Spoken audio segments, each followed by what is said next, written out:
Good morning, everyone, and welcome back to another episode of our Ironfish Morning Show. I'm Karina Concha-Georges, and here to chat a bit about residential sales since Victoria's Stage 4 restrictions were imposed is Senior Sales Consultant Mellak. Welcome, Mo. Thanks for joining me. Hey, Karina. Thank you.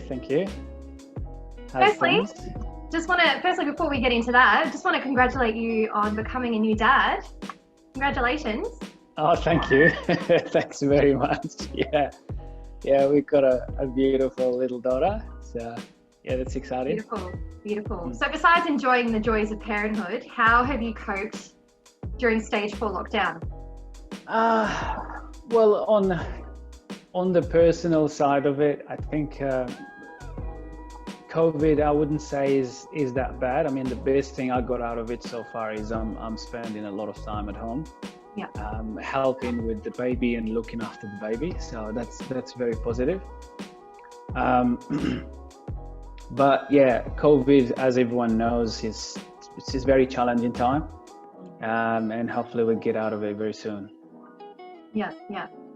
I think I was one of many Victorians whose hearts sank when they heard the announcement recently, the extension of our Stage 4 restrictions, another 2 weeks. Yeah. I think they're in place until the 28th of September. Yeah, that's right. I mean, really, 2 weeks, a couple of more weeks or 3 weeks, what changes is going to make, really? I think people are getting very frustrated, and with the protests we started to see, I'm really concerned that this is going to get out of hand and people are just going to lose hope. Keeping people at home is really not the solution. Knowing that other states just a few miles away, people are living their normal life and can get on, businesses are open and everything. So yeah. I think the government and whoever is in charge need to look at things in a different way, and learn from experiences next door. Yeah, definitely. Yeah, there's a lot of uncertainty about the future. The future of our health, our economy, and our property markets. I think we can agree that the property industry is essential in sustaining the economy through this really challenging period. So speaking of Stage 4 restrictions, how would you say they've further impacted residential sales, and how has your team adapted? Well, with all honesty, Karina, and everyone knows this across the board, and as much as we want to be positive and stay hopeful, the reality is the real estate industry, from constructions to everything else, has faced massive and huge impacts. So the number of sales or the number of properties on the market has dropped big times. Of course, business still as usual. We're still working and doing everything as we used to do. Not as we used to do, but we moved to doing things remotely. But our numbers and everyone else we know in the market, other agencies and other agents, we know that the numbers are quite low. Yeah. That's due to many factors. Well, for us, for example, my team, even though we have a small team, but in month of August, we managed to have 3 or 4 settlements. Yeah. We also had a few new listings, but it's still very challenging with Stage 4 restrictions to get people through the doors. Yeah. Yeah. So what would you say the challenges are that you are currently facing, and I guess how do you plan to overcome those? Well, the main challenges for us are, number one, convincing people that it's okay and we can still sell their property in this time. Yeah. Now, of course, with selling property, there are different type of vendors. You've got the ones that has got an urgency to sell, and therefore they can go to the market now, and we usually don't have issues with these, and we can take them through what we do, and they get convinced and they see that we can do it. The ones that got a bit of time usually hesitate, and that they don't really trust that a property can be sold in this time. Yeah.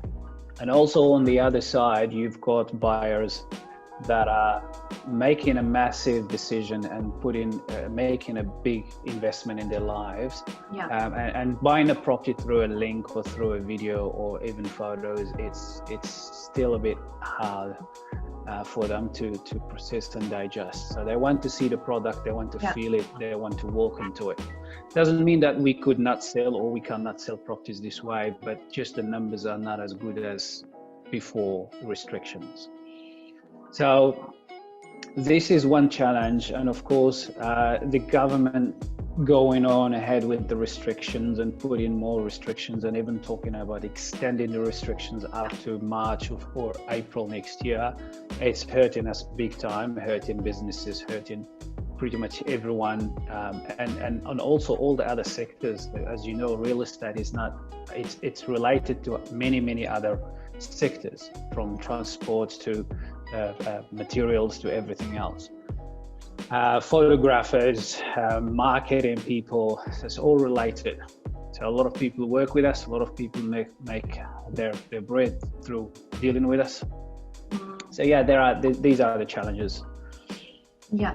And as you said, you know, property is such a big investment for people. You know, they do really want to see, feel and touch the property before making such a big decision, you know, and on-site auctions must be conducted online. In-person property inspections are now completely banned under the new rules.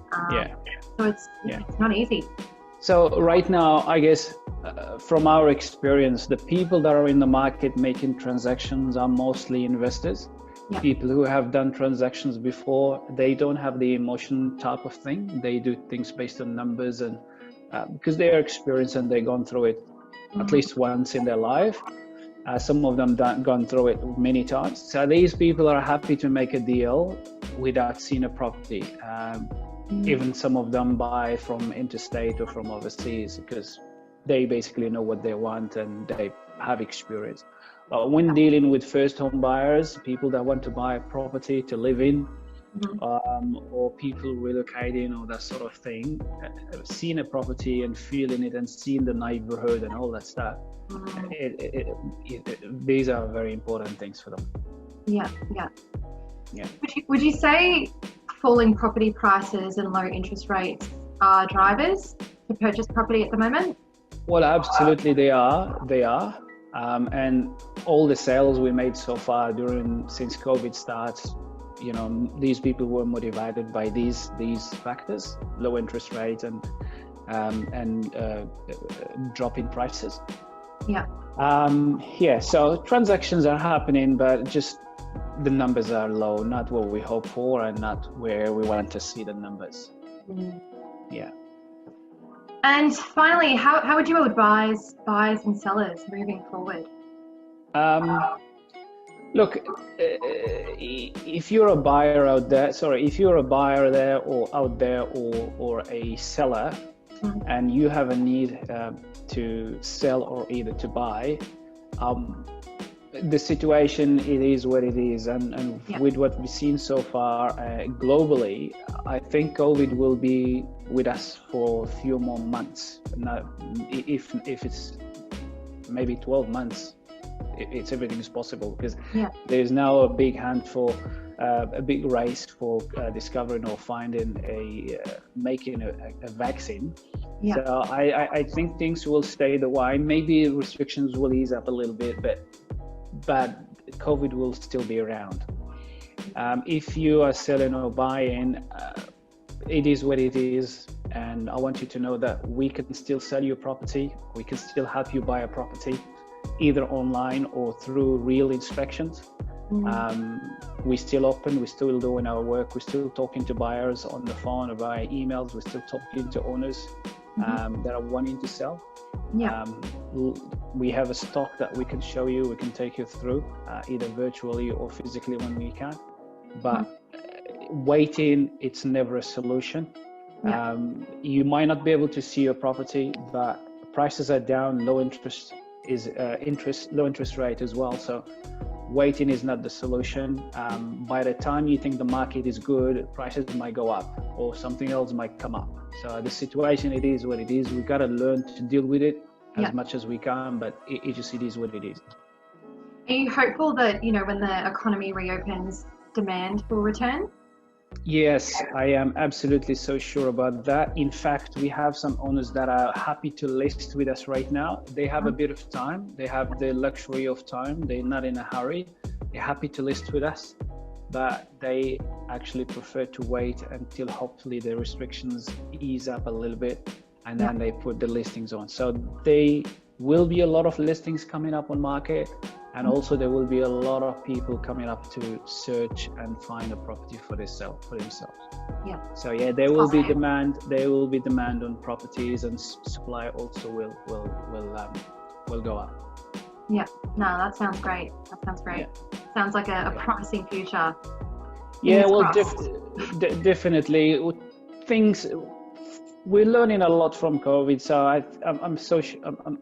I'm convinced that after COVID, things won't be the same as before. So a lot of things will change, and we're picking up new habits. We're learning a few things. We're becoming okay now dealing with buying things, purchasing things online and all that stuff. So it's a lot of things will change, but real estate, that element of seeing a property, is very important. So there will be a lot of people who really value viewing a property in real time. So that thing I don't think we're gonna lose, but at the same time there will be a massive wave of pool of buyers looking for properties after the COVID goes away. Yeah. All right, Mo. Well, thank you for joining me and sharing your insight. Really appreciate it. My pleasure. Thank you. Our viewers, tune in next time as we chat with Samantha Smith, who is the Victoria Business Development Manager for Property Insurance Plus. In the meantime, please stay safe, stay positive, particularly our fellow Victorians. Continue to be strong and hopeful, because there is light at the end of the tunnel. Okay. Thanks again, Mo. Take care. Beautiful. Thank you. Bye-bye. Bye.